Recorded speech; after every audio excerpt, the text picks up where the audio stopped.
వదినమ్మా రెండు టీలు ఎవరి కోసం? ఒకటి నీకు ఒకటి నాకు. ఇదైతే ఇక్కడ పెట్టేస్తున్నా.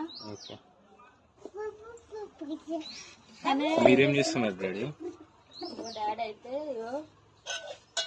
కాకరకాయలతో ఎట్లా ఉంటుంది, మనిషటివే కాకరకాయలు ఇప్పుడు తెంపినావు.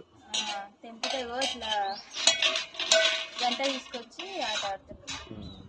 ఫ్రెండ్స్ మీరు అందరు సహాయంగా నేనైతే టీ అవుతున్నా. మా కన్నయ్య అయితే పీట వేసుకొని మరీ అందుతలేదని ఎట్లా కలుపుతుంది ఎంత తెలివిందో. ఎందుకన్నా అయితే మో ఇట్లా పోయి తెలుస్తుంది నాకు.